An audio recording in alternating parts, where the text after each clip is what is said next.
10 games that killed the whole franchise. Let's get straight into it. And away we go.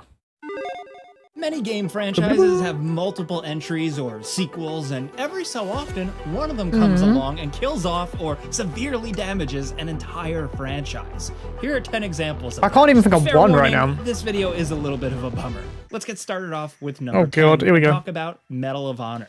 This is a now classic World War II shooter franchise. I mean, it was like kickstarted by freaking Steven Spielberg. From the PlayStation 1, PlayStation 2, I never knew that. Games lived a That's kind of wonderful life. They were incredibly fun, cinematic, first-person shooter war games well before you had a solid Call of Duty campaign or anything like that. True. Medal of Honor was crushing it with score by Michael Giacchino, who is now famous for doing like superhero movies. Oh wow, really incredible, still memorable depictions of stuff you'd see in war movies like Saving Private Ryan, like storming the beaches of Normandy. Yeah, Medal of Honor did that, and they crushed it in video game form. From the Pacific Theater to Nazi intrigue, all kinds of stuff. They really had it going on for a What was the last Medal of Honor I think I saw?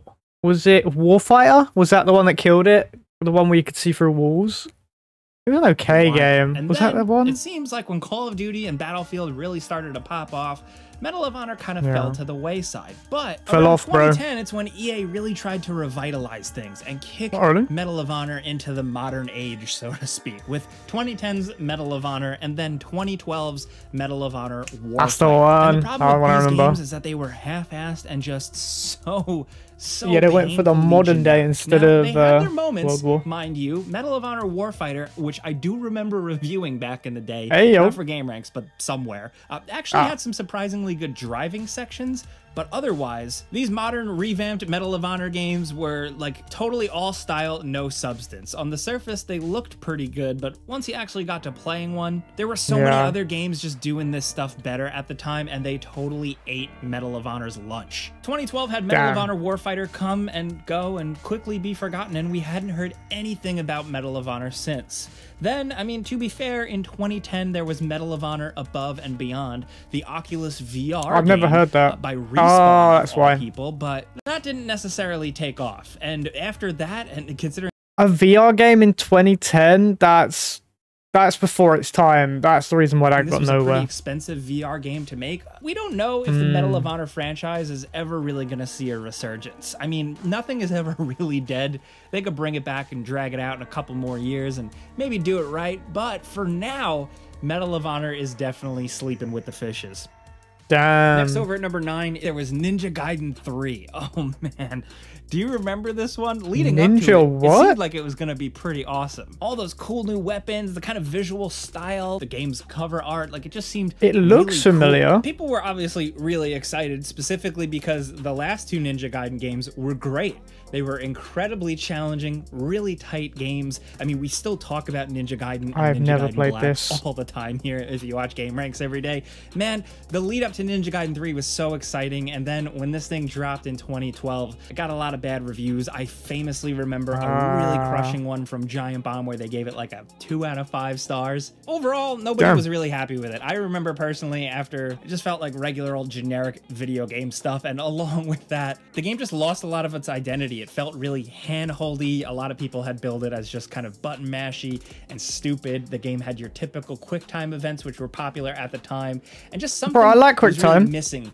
What is this weird, like, a weird opinion on QuickTime events being lackluster? I think if they do it well, it's quite good. Like, Need for Speed on the Run? Is that the one? I like the QuickTime events in that game. I bet a lot of people don't like that game, but I enjoyed that game. Of Ninja Gaiden here wasn't quite right. And again, it's just so jarring because the first 2 Ninja Gaiden games were so tight. Those were solid video games with challenge, secrets, nuance, and Ninja Gaiden 3 just kind of felt like a cheap clone, a cheap knockoff. Now, they then tried fixing it with the Razor's Edge re-release, but for most people, it was way too little, way too late. And then after that, I mean, are we even gonna get into this? They put out Ninja Gaiden Yaiba, and because like that was even worse. Technically, that that wasn't like a main entry in the series, but still, it definitely didn't hurt things. Really, Ninja Gaiden 3 was where a lot of things seemingly died. I still think the original 2 games, and I mean the classic franchise before it, are still good enough that eventually we might see something again, but as of right now, Ninja Gaiden is kind of dead. And it pains me to say that, like it just doesn't feel right. Next, over at number 8, we have Command and Conquer. That's the thing as well. If it has a big enough following to continue, that's probably a thing. It's probably gonna continue at some point. But I've heard of Ninja Gaiden, but I've never played a single one, so I've never put it on a list of games that would be made next. But then again, they made like Star Fox or something like that. But then that's a classic, though. I don't know. It depends, doesn't it? It depends if the people that played it while younger became game devs and decided to like, yeah, let's take on this project and then continue the franchise. It depends if that happens.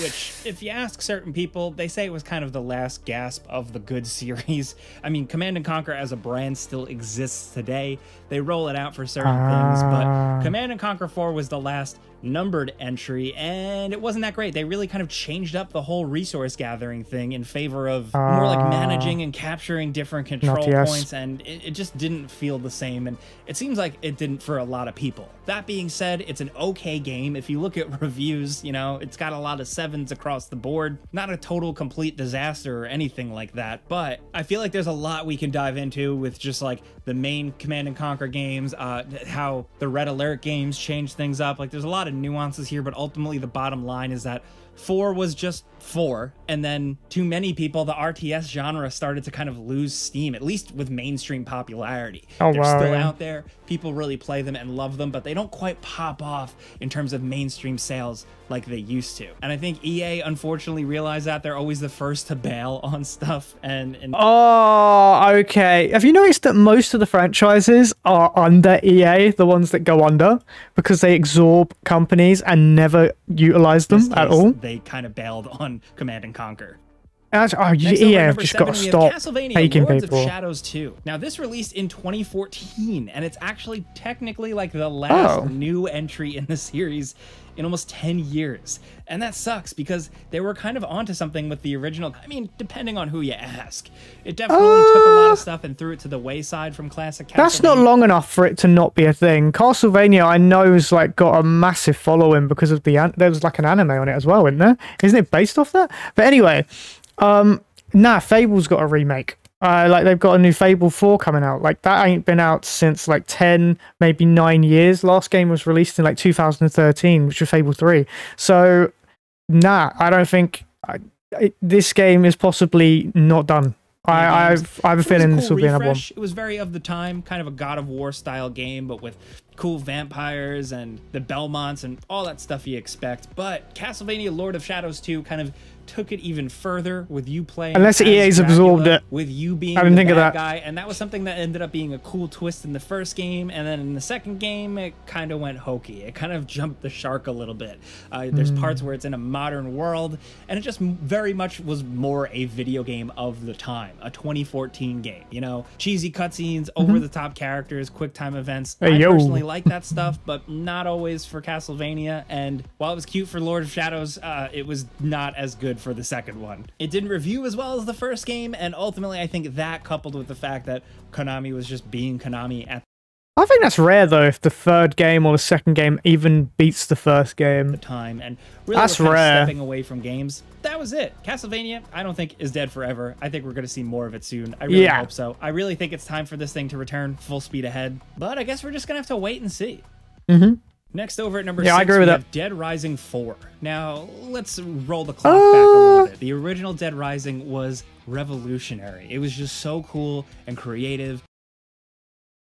I never played the original. I played 2 and 3, and then I played 4, because the 4 one was at Christmas, wasn't it? It was a Christmas special. I don't think it killed the franchise. I think it just got released at the wrong time. You can't make a Christmas special game because people can only play it at Christmas. No one's going to be playing a seasonal game throughout the entire year. That was the bad sell point on that.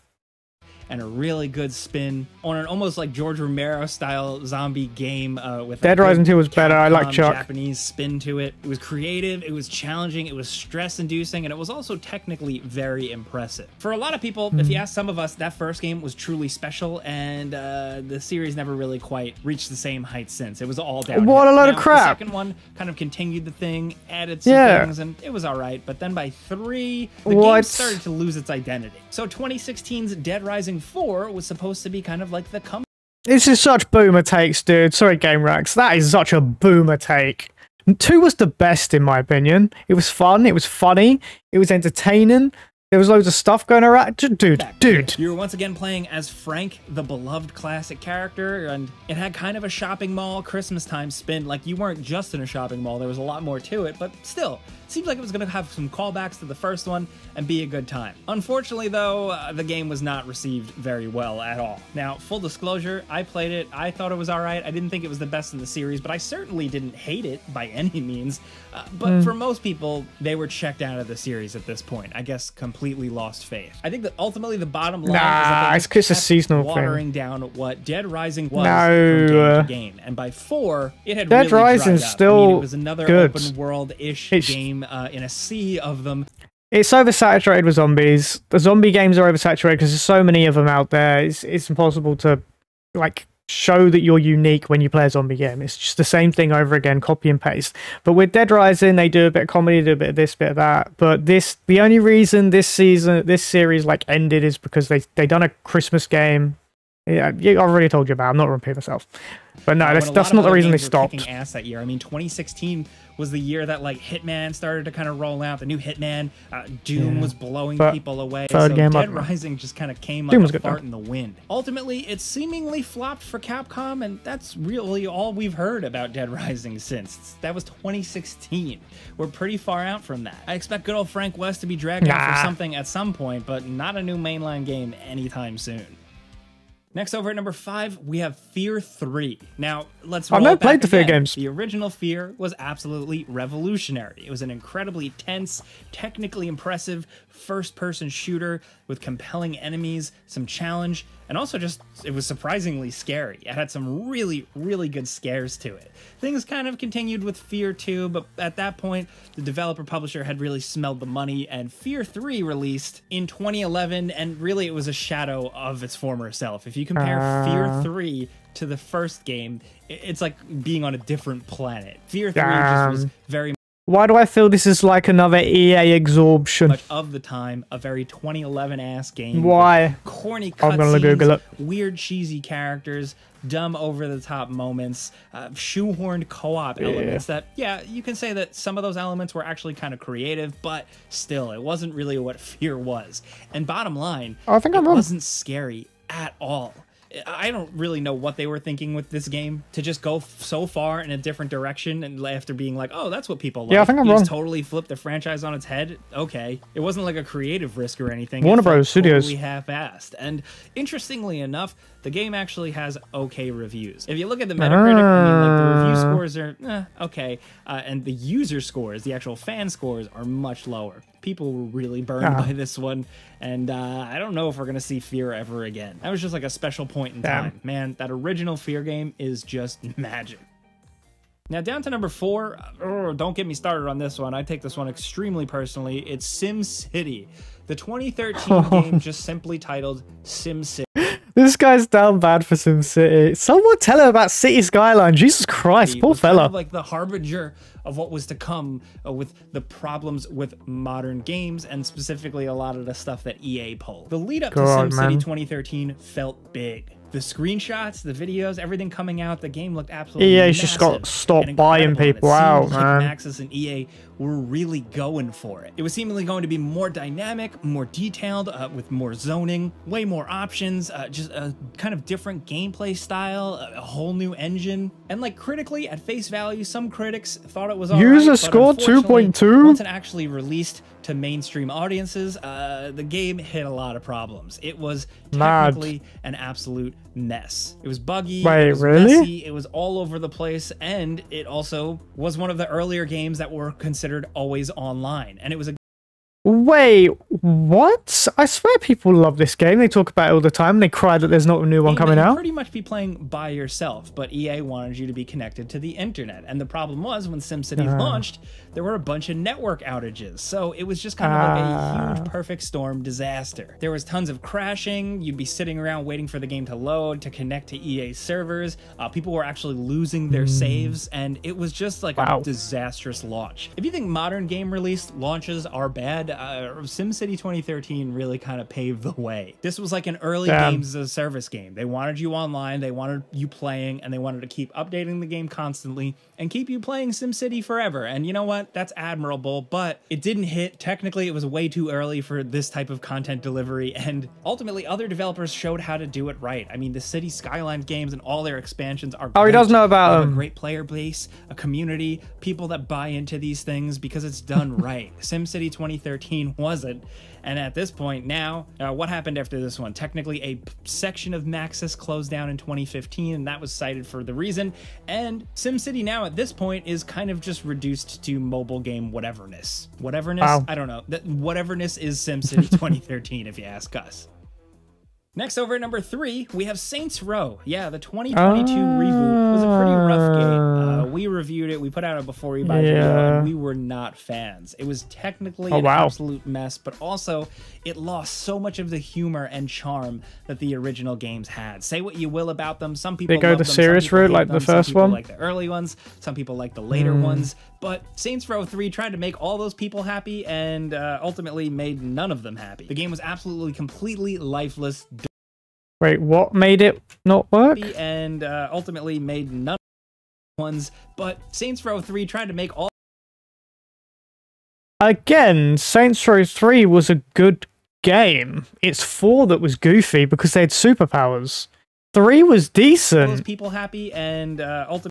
What are these boomer takes, man? None of them happy. The game was making me annoyed. Lifeless, devoid of charm. It had a Do you mean the remake? Did he say 3 by accident? It was glitchy, and all the characters that he hung out with were shockingly annoying. The game very quickly. Yeah, he's talking about the normal one. He said 3 by accident. Expectations of the holding company, Embracer Group. What the hell was that? After that, Volition, the developers who had been developing the games since the beginning, got absorbed into parts of Gearbox Entertainment. And it's worth pointing out that Saints Row at a point had like a 60 on Metacritic and like a 2.5 on user score. And credit to the developers, they actually supported it post-launch. They put out a little bit of stuff, but ultimately nobody cared. It's such a shame because, like I said, whether you like the early ones, whether you like the later ones when they went totally crazy, the Saints Row games were special. They were cool for a lot of people for a variety of different reasons, and Saints Row 2022 seemingly will quickly be forgotten by most people. Hey, if you had fun with it, that's you. We're not going to judge you. But it doesn't seem like Volition is making another one anytime soon, and they were good developers for a very long time, and it's a shame. Knocking them down. Saints Row was quite a good series, you know. It's sad that they wanted to do remakes. I've had it with remakes and remasters, man. I want something new. Okay, back in the set. Here on out, observe and report. Now, coming down to number 2, Marvel vs. Capcom Infinite. Yeah, that was the last one. When was the last time you thought about Marvel vs. Capcom? When was the last time you thought about Marvel vs. Capcom Infinite? Well, the 6th mainline entry in the series, which was released in 2017, just...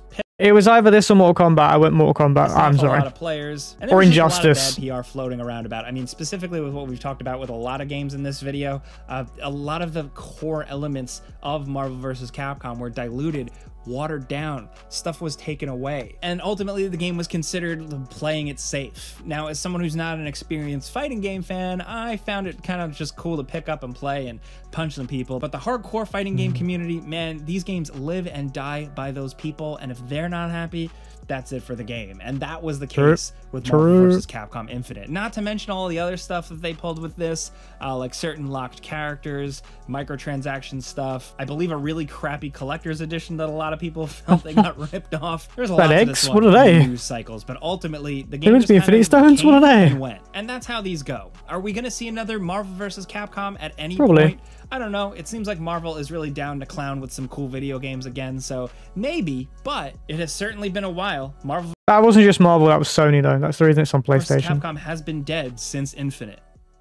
Now down to number 1, we have Driver 3, or as I like to call it, Driv 3R. Yes, this was the time where we were putting the numbers in the titles of the games and movies. This was very normal at the time, if I'm being totally honest. But still, Driver 3 followed up a pretty fantastic series. The original game was completely unique for the original PlayStation 1. That's crazy. Kind of introduced some like open world, get out of your car type elements, and they really felt like they were onto something. But after that, the rise of Grand Theft Auto came, and Driver 3 really was kind of chasing at that game's heels. There was a time when we had like Grand Theft Auto Vice City, but then also 2004's Driv 3R. And I mean, if you compare the two, yikes. I mean, where Driver is a little bit more realistic and like a little bit more gritty with some cool car mechanics and physics and stuff like that, it was still a total mess. I mean, the shooting, the third person, anytime you were on foot as Tanner, it was totally lame. The game was a technical mess, and a lot of people didn't really care, and Grand Theft Auto ultimately ate its lunch.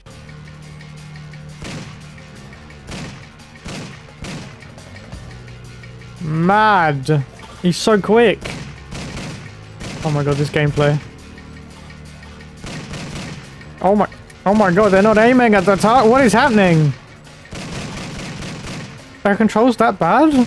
As a longtime fan of the Driver series since the original game, I forced myself to really like Driver 3. I still think there are some redeeming elements to it, but ultimately it didn't do enough to really blow away mainstream audiences, and it was a technical mess. Like, if you go back and play it now, it's like unplayable almost. Now, to be fair, the Driver series did continue after this. We had the great Driver game that like took place in the 70s. We had the really underrated Driver San Francisco, but nothing really reached the height of those original Driver games, and Driver 3 kind of kicked off what would be a very, very slow, years-long decline, to the point where now we're probably not going to see anything from Driver ever again. Again, I want to point out, Driver San Francisco is very cool. It is totally different. They changed up the series, but it's a unique driving game that you should still consider checking out. And you should especially check it out because it might be the last Driver game. So those are some games that killed whole video game franchises, at least in some way, shape, or form. Now, let us know what you think in the comments about this video. So that game shouldn't really be on the list then. There are more examples that we couldn't fit in this video, and you probably have your own suggestions in the comments. So hit us up, and we'll make a part 2. Now, that was a good video, but I feel like it was a very boomer take video. I don't know if that's just me, but that was very yeah, I feel like they were stretching for a video and they chose to do something like this. But this video done really well for views, so maybe I'm wrong. Maybe I am wrong entirely. But that was a good video. I'll see you next one. Latest.